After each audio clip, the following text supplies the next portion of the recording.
Gente, bom dia, bom dia, bom dia. É, Enfim, dando continuidade ao que a gente vem trabalhando em relação a reino animal, tá? Ficou faltando a gente falar de cordados, tá? Então, cordados são os indivíduos que têm como característica principal a notocorda, mas algumas outras características, como fendas faringianas e cauda pós-anal, em pelo menos uma fase de vida.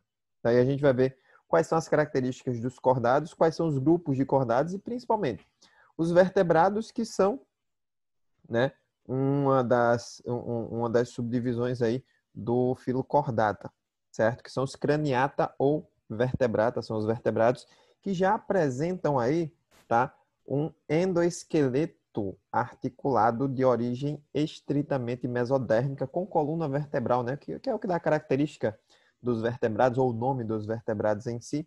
Lembrando que as vértebras ou a coluna vertebral, ela não é originada pela notocorda. Ela substituirá a notocorda. A notocorda vai ser o eixo de sustentação durante a fase embrionária, tá? E aí, gradativamente, quando ocorre o desenvolvimento embrionário e passa a ter uma organogênese, que é justamente o desenvolvimento de órgãos e tecidos, o tecido ósseo começa a se desenvolver, no caso dos peixes cartilaginosos, também tecido cartilaginoso, e este forma as vértebras, que por sua vez vai substituir a notocorda como eixo de sustentação. Mas em alguns cordados, a notocorda ela desaparece na fase adulta ou ela permanece no indivíduo na fase adulta, sendo a única estrutura de sustentação que o carinha vai ter durante toda a sua vida, certo? Então, para isso, a gente vai ver um pouquinho aí sobre o filo cordata,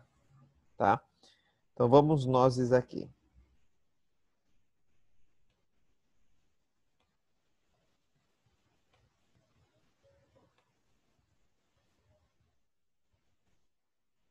Oxe, por que saiu no lugar errado? Eu chamando vocês aqui, cordados.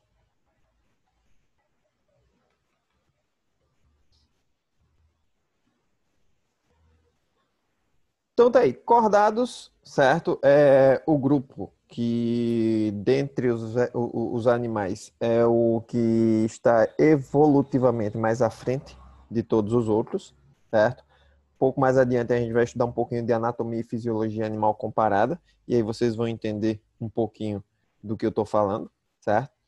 Mas como características gerais, tá? Para os vertebrados, eu vou ter a coluna vertebral ou coluna espinal, tanto faz, tá? A caixa craniana, já que também pode receber o nome de craniata, o esqueleto interno calcário articulado de origem mesodérmica e o corpo coberto por pele, sendo que a pele ela pode ter alguns anexos, como as escamas, como escamas placóides, escamas dérmicas, pelos, eu posso ter a pele lisa e glandular, eu posso ter a pele recoberta por penas.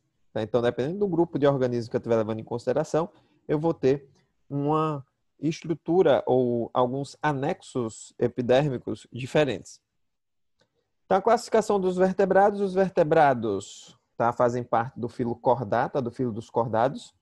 E aí eu tenho os protocordados. Protocordados são os indivíduos que só vão apresentar notocorda como estrutura de sustentação ao longo de toda a sua vida. E aí os protocordados eles são divididos em dois grupos, tá? O primeiro deles são chamados de urocordata, urocordata, e o outro grupo, tá? Os cefalocordata. Cefa...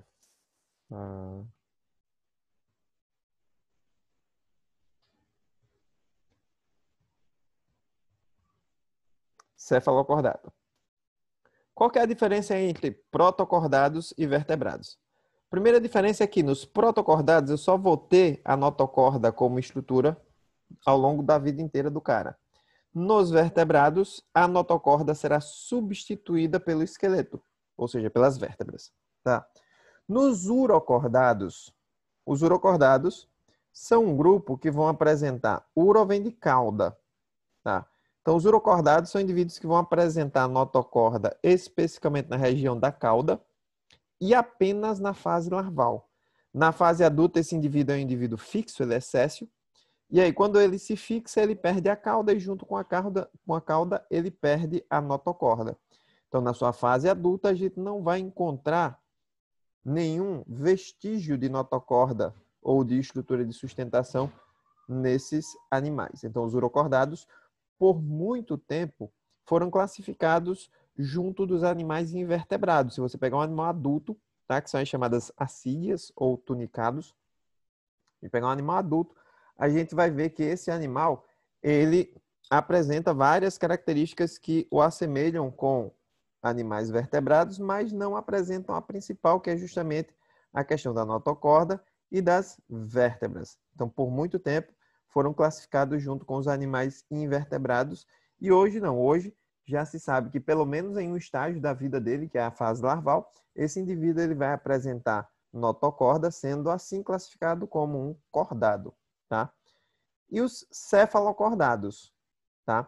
Céfalo vem de cabeça, cefalocordado, notocorda, que parte da região cefálica, da região da cabeça, e vai até a região caudal. E diga-se de passagem, a notocorda nesses indivíduos permanece até a forma adulta, sendo a única estrutura de sustentação dos cefalocordados. Tá? Lembrando que o termo proto quer dizer primitivo, certo? Então, protocordados são os cordados primitivos. São como o elo de transição, digamos assim, o elo de chegada ao grupo dos vertebrados como um todo, certo? Então, o elo de transição entre invertebrados e vertebrados são os equinodermata, que a gente viu na aula anterior, certo? E esses indivíduos aí, eles são os indivíduos que apresentaram as primeiras características que vieram a evoluir e dar origem ao grupo dos vertebrados, tá? Então, os vertebrados são os indivíduos cuja notocorda será substituída por uma estrutura vertebral. Essas vértebras podem ser ósseas ou podem ser cartilaginosas, tá? E a gente vai ver algumas diferenças aí desses animais, que são os animais cartilaginosos e os animais ósseos, tá? Então, algumas pequenas diferenças aí. Em relação aos peixes, tá? Peixes ainda são indivíduos aquáticos e a gente vai ver que gradativamente os indivíduos eles vão ter uma tendência natural de se libertarem da água para a sua sobrevivência, principalmente para a reprodução, tá? Mas os peixes são animais predominantemente aquáticos. Alguns peixes pulmonados têm a capacidade de viver em áreas alagadizas, não diretamente no ambiente completamente aquático, tá? Porque eles já têm pulmões, mas a maioria dos peixes respiram por brânquias. E aí a brânquia é uma estrutura especializada em trocas gasosas no ambiente aquático. Então, por isso, há necessidade da água. A classificação dos peixes, eu tenho os peixes agnatos, tá? Que são os peixes sem mandíbulas, aqueles que têm a boca circular. No caso, eu tenho as lampreias, as feiticeiras, né? Que são os ciclostomados. E eu tenho os gnatostomados, que são os peixes com mandíbulas, tá? E aí eu tenho condrictes e osteíctes. Condrictes, peixes cartilaginosos. Osteíctes, os peixes ósseos. Como características gerais, tá? E aí a gente tem que lembrar que todas as características que generalizam um grupo sempre vão apresentar algum tipo de exceção, tá? Como toda e boa regra. Respiração branquial, exceto nos peixes dipnoicos, né? Que é um grupo específico dos peixes ósseos. Apresentam nadadeiras, logicamente, já que é uma estrutura de locomoção no meio aquático. Apresenta o sistema digestório completo. Isso não é novidade evolutiva nenhuma, tá? A partir de nematódios, a gente já tem todo mundo com o sistema digestório completo. Lembrando que um sistema digestório é tido como completo quando ele tem uma cavidade de entrada e uma cavidade de saída, certo? São ectotérmicos, tá? São aqueles indivíduos que apresentam a temperatura corpórea que varia de acordo com a temperatura ambiental. Sistema nervoso com cérebro, e esse cérebro já é revestido por uma caixa craniana, por isso o nome craniata, certo? Apresentam fossas nasais, não com função respiratória, mas com função sensorial, tá? As fossas nasais nesses animais têm a função estritamente olfativa. E linha lateral, que são pequenos receptores mecânicos que podem evidenciar a presença de vibrações na água, tá? De modo que essas vibrações na água, elas podem ser coletadas e o indivíduo pode saber se tem outro indivíduo próximo, se está mais distante, se está passando perto de alguma coisa, enfim. A classe dos agnatas ou ciclóstomos, né, como assim, ciclo vem de circular, estomos vem de abertura. Então, a abertura da boca desses animais é uma abertura circular. São animais que não têm mandíbula e não têm a capacidade de mastigação.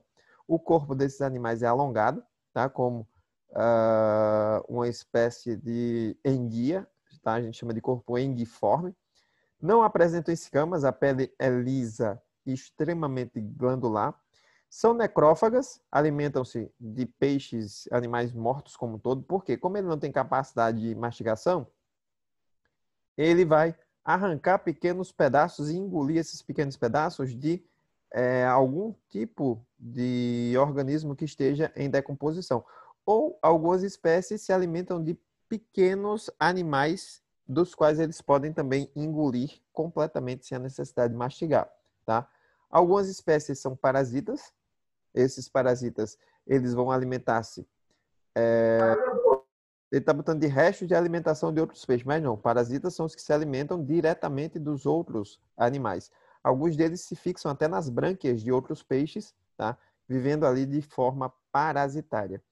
A fecundação ela é externa com fase larval. A fase larval de todos os peixes é chamada de alevino, tá? Apresenta uma nadadeira caudal. Então, esse animal ele vai ter uma propulsão mais para frente, certo? A questão do direcionamento do nado vai se dar por movimento serpentiforme, que é aquele movimento de vai e vem. O exemplo deles são as lampreias e os peixes bruxa, também chamados de feiticeiras, tá? Aí está um exemplo de uma lampreia, a boca circular cheia de dentes, tá? A qual ele pode se fixar em um animal e viver de maneira parasitária. Aqui eu tenho um peixe bruxa, tá? Também chamado de feiticeira. A boca é uma boca membranosa e esse animal ele alimenta-se ou de material em decomposição, de animais mortos em decomposição, ou ele alimenta-se, tá, de pequenos invertebrados, os quais ele pode engolir sem a necessidade de mastigar, certo?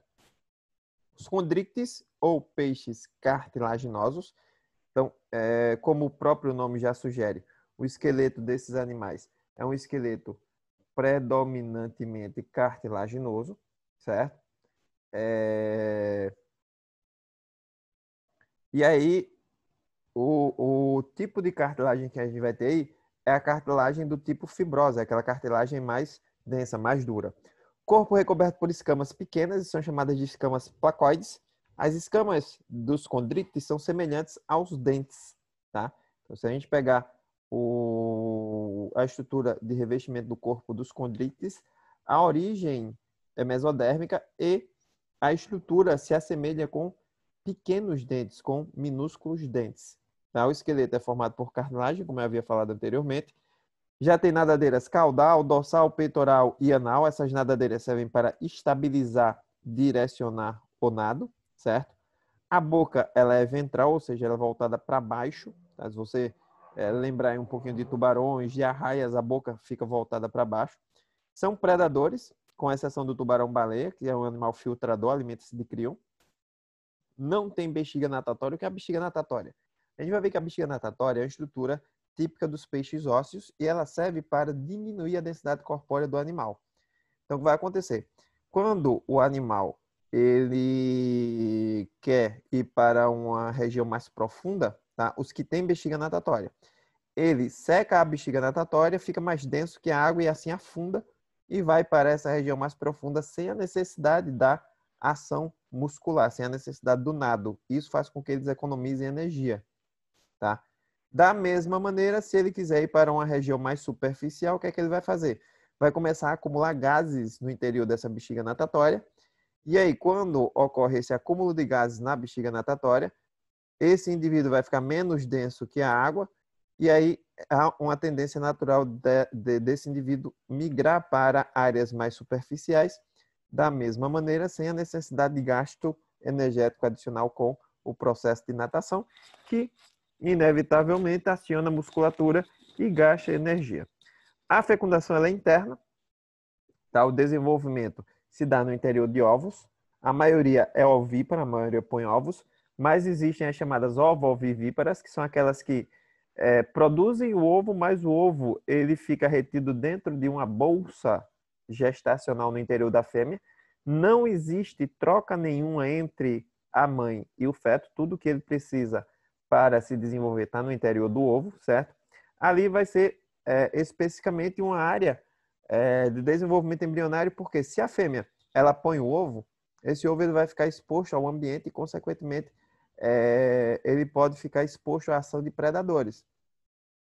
Caso esse ovo fique retido no interior dessa bolsa, aonde a fêmea for, os ovinhos vão estar com ela, ou seja, a fêmea vai estar constantemente protegendo a sua prole. Tanto que isso também pode possibilitar o que nós chamamos de canibalismo intrauterino, que é justamente a fêmea produz 4, 5, 6 ovos que são fecundados, mas apenas 2 filhotes nascem. O que acontece com os outros? São comidos. Por quem? Pelos seus irmãos.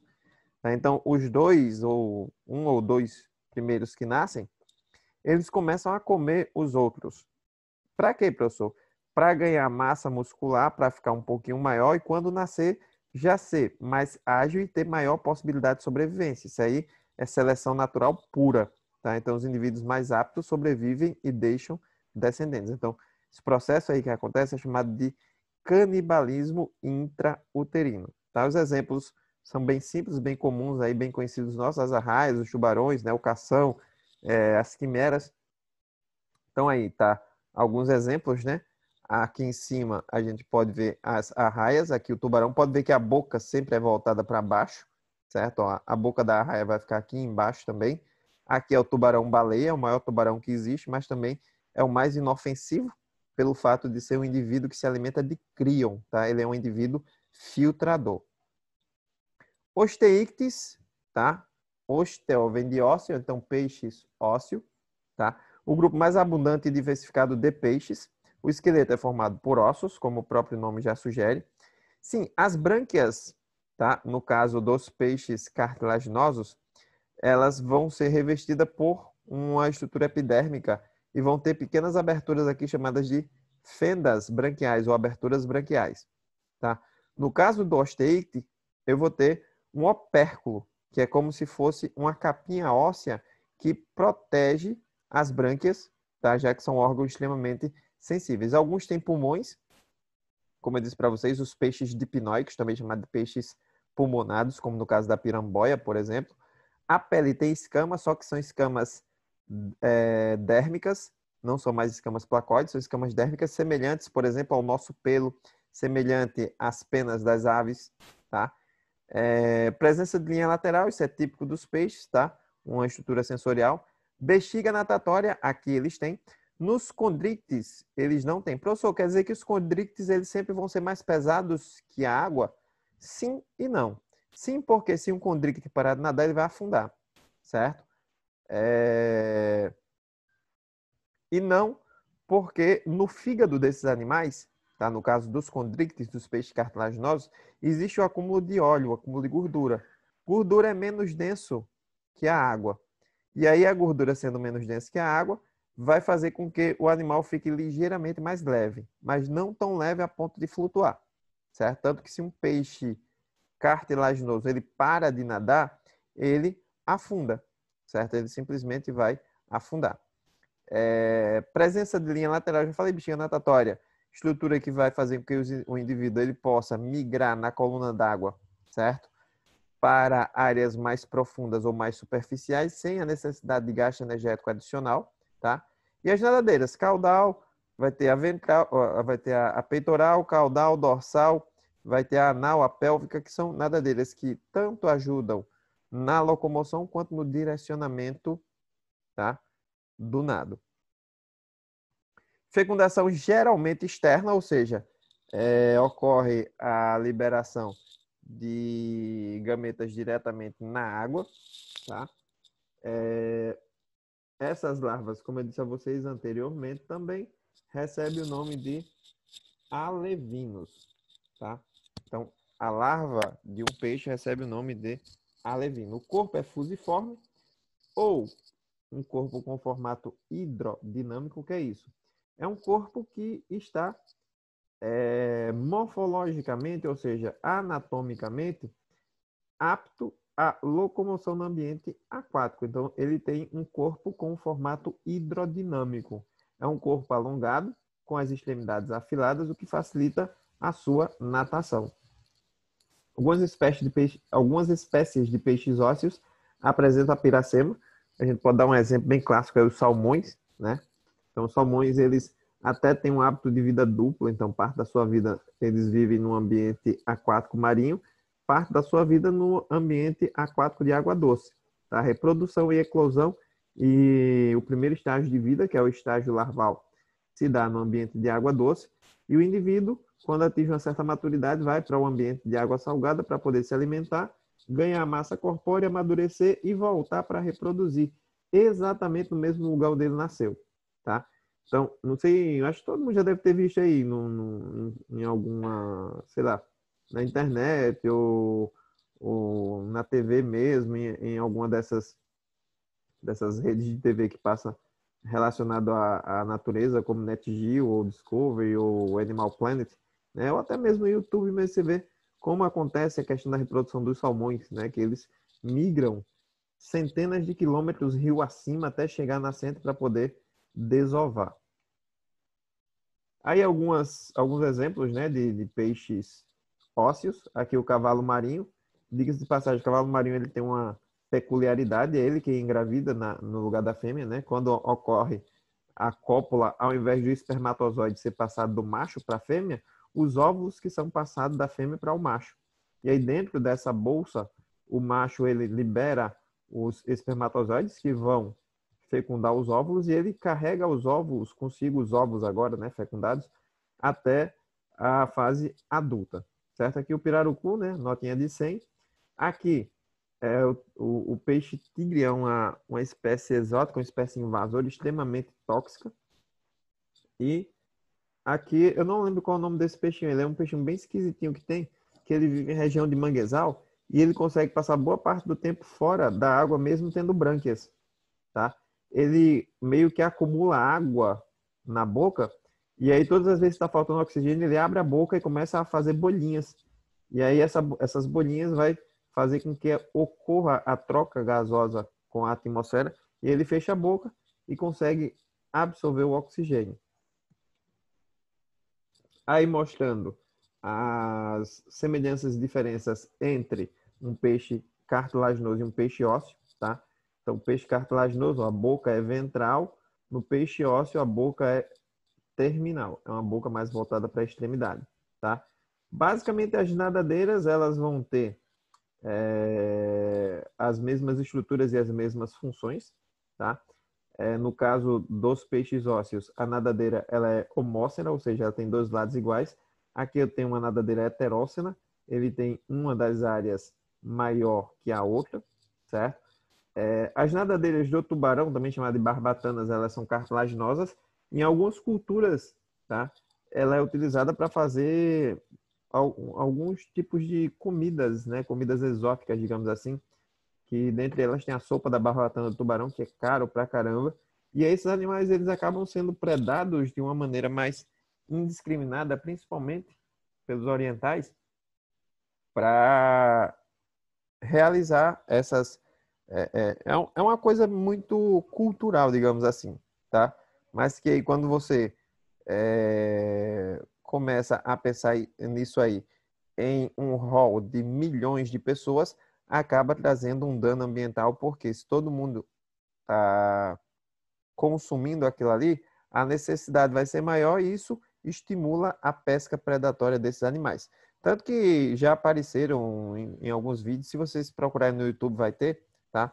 A pesca do tubarão, que os caras, eles não pescam o tubarão pela carne do tubarão, eles pescam o tubarão pelas barbatanas. E aí, quando eles tiram o tubarão da água, eles cortam as barbatanas, que são as suas nadadeiras, e depois jogam o resto do corpo do animal dentro d'água, tá? Então deixam ele lá morrendo. É algo meio cruel, né? Mas, enfim, acontece. Os anfíbios, tá? Anfi quer dizer dois, bios quer dizer vida, então são indivíduos que têm dois hábitos de vida, tá? Parte da sua vida no ambiente aquático, na forma larval chamada de girino, tá? Então, as larvas dos anfíbios chamadas girino, parte da sua vida é no ambiente terrestre, porém ambiente terrestre úmido, já que ele realiza a respiração cutânea. E aí, esses indivíduos têm esses dois hábitos de vida, tanto aquático quanto terrestre, tá? Então, a classe anfíbia, tá? Anfíbios vem de vida dupla, ou seja, parte vive na água e outra terrestre. Então, na fase larval aquática, a fase adulta ela é terrestre. Depende da água para reprodução, isso é uma característica herdada ainda do grupo dos peixes, tá? A fecundação ela é externa, se dá na água também, os gametas são liberados na água. Fase larval aquática, tá? E fase adulta terrestre. Sofre metamorfose completa. Então, na sua fase aquática, esses indivíduos eles têm, por exemplo, brânquias para poder respirar, tá? Quando esse indivíduo ele vai passando para a fase adulta, ele sofre metamorfose e aí as brânquias elas vão diminuindo, vão sendo perdidas e os pulmões vão se desenvolvendo. Sendo que, tanto na fase larval quanto na fase adulta, esses indivíduos têm a maior parte da troca gasosa realizada por difusão cutânea. Então, esses indivíduos são ectotérmicos, a temperatura varia de acordo com a temperatura ambiental. Aí, a respiração branquial na fase larval, respiração cutânea e pulmonar na fase adulta. A pele ela é fina, logicamente, porque precisa facilitar esse processo de troca gasosa. Depende da água para não desidratar e secar, por isso não podem ficar longe de ambientes úmidos e aquáticos. Então, você vai encontrar anfíbios, geralmente em áreas úmidas e sombreadas. Presença de pálpebras para a proteção dos olhos. Tá? O primeiro grupo vai apresentar peixes, não tem pálpebras, fica com o olho aberto direto. Até porque se o peixe está na água, não tem também essa questão do ressecamento, certo?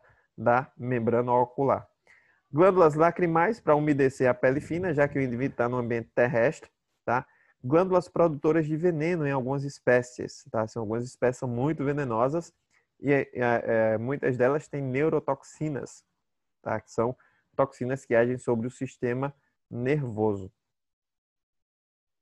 Locomoção aquática na fase larval por uma cauda longa e pernas para andar e saltar, no caso dos indivíduos da fase adulta. Sapos e pererecas e rãs com pernas, tá? A exceção são as cobras cegas, são as cecílias, certo? Que não apresentam patas, são chamados de ápodes, tá? Na classificação aí a gente tem os anuros, que são os sapos, rãs, pererecas, são animais que não têm cauda na fase adulta. A gente tem os urodelos, que são as salamandras, que vão apresentar patas e caudas na fase adulta. E nós temos os ápodas, ou as cecílias, que não apresentam pernas, tá? O corpo é alongado e afilado, e eles são popularmente ou comumente chamados de cobras cegas, tá? Então tá aí, ó, um exemplo de cobra cega, de uma cecíliazinha, e aqui um exemplo de um anuro, né? Ele tem patas, mas não tem cauda na fase adulta. A metamorfose dos anfíbios, tá? Então os anfíbios, eles passam por uma metamorfose completa, macho e fêmea copulam. Fecundação externa, fecundação diretamente na água. O ovo fecundado vai originar uma larva, essa larva vai eclodir na forma de girino. O girino começa a se alimentar, ganhar massa muscular, ganhar nutrientes e começa a metamorfose. A cauda começa a diminuir, as patas começam a aparecer, as brânquias somem, pulmão aparece, respiração cutânea começa a acontecer e aí o bicho ele passa para a sua fase adulta. E aí ele reproduz e o ciclo ele volta a acontecer.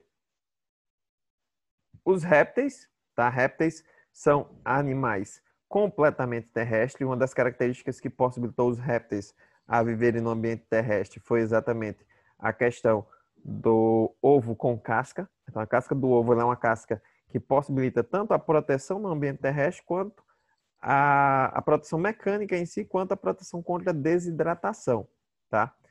Na classificação dos répteis, tem os quelônios, são as tartarugas, jabutis, cágados e companhia limitada, tá? Vão apresentar uma carapaça protegendo o corpo. Os crocodilianos, tá? Então vão ter o focinho alongado, a boca cheia de dentes, o corpo vai ser semelhante ao corpo de um reptiliano como um todo, certo? Eu vou ter os esquamata ou escamados, tá? Então, corpo recoberto por escamas. No caso dos crocodilianos, eu vou ter placas córneas recobrindo o corpo, certo? Então, os escamados, eles vão ter o corpo recoberto por escamas, são as cobras e lagartos, tá? Especificamente. E os rinoncefáleos, tá?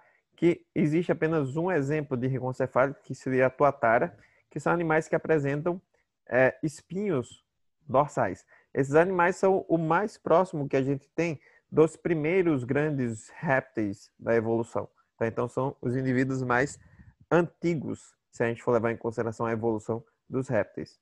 Tá? São ectotérmicos, ainda tem a variação da temperatura corpórea de acordo com a temperatura ambiental. A maioria é diurno, para poder aquecer o corpo ao sol, mas alguns apresentam hábitos noturnos. A maioria é carnívora, porém existem algumas espécies herbívoras e outras que só se alimentam de ovos, como algumas serpentes. Existem algumas espécies onívoras também. Apresentam fosseta loreal. Isso aí vai ser um termorreceptor típico de algumas serpentes de hábitos noturnos, justamente para poder captar sinais térmicos de suas eventuais presas. O olfato é bastante apurado e, diga-se de passagem, esse olfato está relacionado com a língua e não com as narinas, certo? Então, é um dos sentidos mais bem desenvolvidos nesses animais aí. Tem pele grossa impermeável, formado por quitina, para evitar a desidratação. Então, as escamas são quitinosas, tá? Sejam as escamas dérmicas, sejam as escamas placoides, sejam as placas córneas, sejam as placas que recobrem os animais, certo? Como as tartarugas. Em relação à locomoção, cobras rastejam, movimento ondulatório, que a gente chama de movimento serpentiforme, daí vem o nome dos animais réptil, que significa reptília, que se você for traduzir, significa rastejar.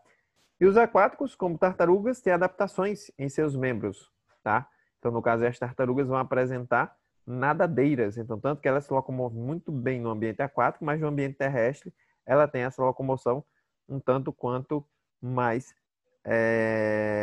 prejudicada, digamos assim. Respiração é pulmonar, certo? Alguns têm a capacidade de ficar muito tempo sem respirar, porque eles otimizam ao máximo aí essa questão da utilização do oxigênio. As tartarugas, os crocodilos, né, jacarés e companhia limitada, que são animais de emboscada, eles ficam embaixo d'água, ficam esperando a presa se aproximar para poder dar aquele bote, certo? Então, para isso, ele precisa passar um bom período de tempo sem precisar respirar. Fecundação é interna, com cópula.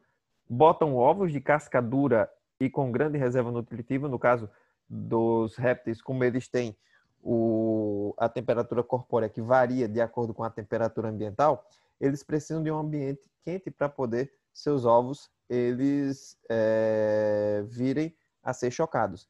E aí, um dos principais meios que eles conseguem é por meio da energia geotérmica, tá? O calor que é acumulado no solo. E eles cavam buracos e nesses buraquinhos eles põem seus ovos. Caso bem clássico aí da tartaruga, né? Que vai lá, sai de dentro da água, vai na bancada de areia, cava um buraco e põe seus ovinhos lá. Alguns são ovíparos, ou seja, as fêmeas botam ovos, exemplo, tartaruga, jacaré, serpentes.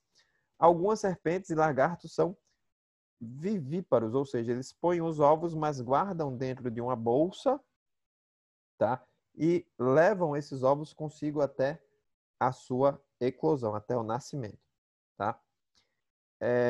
Em relação à prevenção de acidentes com répteis, basicamente é você não conhecer o animal, não vai mexer, certo? A maior parte dos acidentes acontece quando você vai tentar matar o animal.